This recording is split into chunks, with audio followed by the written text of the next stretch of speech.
traded a 5-Hour Energy for Zach's pick in the draft. So I ended up moving up, taking my defense, the Denver Broncos at that time. But, you know, for a $250 great 5-Hour Energy, I thought it was a great deal. So the room of chimpanzees that we have, Bub, here in the back of Riverdale Studios, brought to you by Tom Burgos Trucking, which consists of our Dynasty statisticians, apparently got this shit wrong. Yeah. So we're going to go back there and fire a couple of these chimps. Kick them right in the fucking teeth. Put a couple down, because apparently that was incorrect. So do you know what? I'll look it up, what round that occurred in. So maybe we'll have to ask Zach that question then, Bub. Hey, you know what, Coach? Great. I think that's a great pick. Great job. You gave away Thank you. Yeah. All right. So in week 1, you lost 145 to 110 to the up-and-coming Boston Loggers. What went wrong? I mean, I basically took 2 bagels from my running backs. So Shotty Lynch and CJ2K pretty much took the week off. So combine that with some just mediocre performances, and sometimes 110 points gets the job done, but not when you're going up against AJ Green and a couple of schmucks that just post numbers. Yeah, speaking of Sean Lynch, Coach, was he punished at all? Maybe flogged or given less rations of food, or perhaps he had to pick an extra bale of cotton that day? Yeah, I mean, we cut back his Skittles intake, obviously, and we're just going to go from there. Week 2, we're going to battle through it. Yeah, fucking Sean Lynch couldn't have done that when I played him in round 1. Not bitter. And Coach, you also you started DeAndre Hopkins, the rookie. It got you, I think, 6 or 7 points, so not terrible. Do you see him as a consistent starter, or do you think you're going to try to shore up your receiving core? No, I believe in Dr. Dre Hopkins. I think he's going to be a pretty good contributor for me. I could see him as my 4th wide receiver, and kind of playing matchups with certain guys. I just couldn't start Stevie Johnson last week against my Patriots, and it turns out he came back to burn me a little bit with that touchdown. But Fred's the man; you can't be covered. So right now, as we do, every show, I posted to Twitter. That you will be the coach's interview. So we actually heard back from one particular coach who goes by the name of John Costanza of the Rapist. Yes, he wanted to ask a question. So I'm going to go ahead and do that. Keep in mind, it's not my question; it's his question. I was actually a little surprised to hear the question, considering your love for him in the Dynasty Keeper show and his team name. But anyway, his question is, Chris, your team name sucks. It's so 2011. Do you regret picking a team name that isn't timeless at all? And will you be changing it at the end of the era? I mean, no, I'm not changing that team name. I'm going to live and die with the guy Beyond Swole. Because I would disagree that the song itself is indeed timeless. And you know what? Bang Larry Leather, he'll be back in week 2. He was late scratch week 1, but he'll be back. He's still a Pro Bowler. So. I agree with you. I love your team name. I love your logo. I love the song.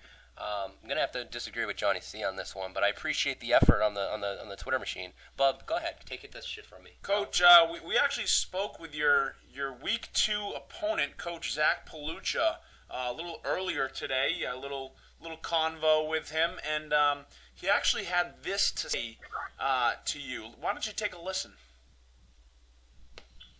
Coach Palucha, you got a big game against Coach Heney this week. This is pretty big for both your egos and the standings. You're both 0-1. The loser's going to be 0-2. Taking a look at his team, what do you think? I've looked pretty deeply at his team. I got to tell you about fucking garbage. I have no doubt in my mind. There's no doubt in my mind that I win this game by at least 50 points. And when I do, at least now I can stop listening to Heney bitch and whine every single day. Give me respect, I'm the Dynasty champion. I was 8th in the power rankings. Hashtag. Shut the fuck up. Right. Put him out of his misery, bub. Bold prediction, I win this by triple digits. Wow. Coach, what do you have for a rebuttal? I mean, is he drunk? He's obviously drunk. When is he not drunk? When is he not drunk? True. I don't think he was. I don't think he was intoxicated. Yeah, it's kind of funny. hearing that from a guy who put up, what do you have, like 70 points? I think even Bubby outscored him last week. No, So, you know, he had 92.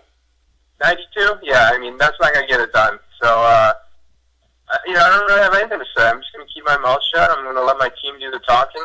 He's got a couple of guys out there who I think are pretty overrated, and it's just a matter of time before oh, wait, he already lost? His undefeated season is over? Okay, yeah.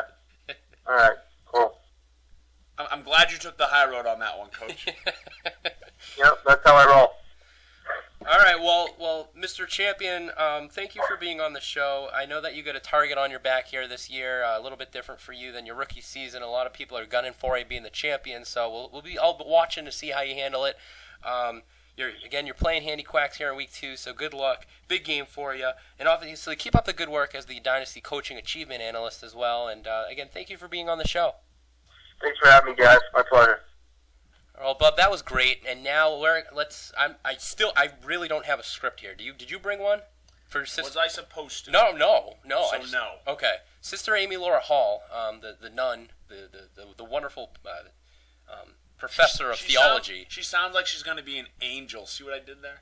Well, we'll see. Let's just do it. Let's just wing it. We want to just wing it? Let's wing it. Let's do it.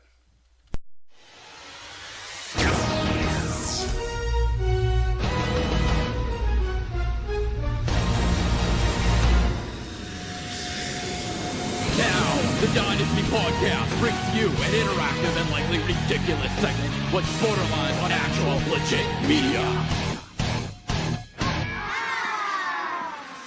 Buckle up your fucking seatbelts for the Dynasty Podcast interactive segment.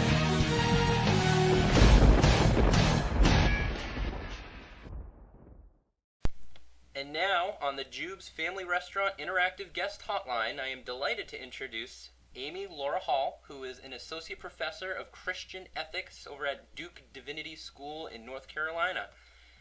Amy Laura, thank you again for being on the show. Of course.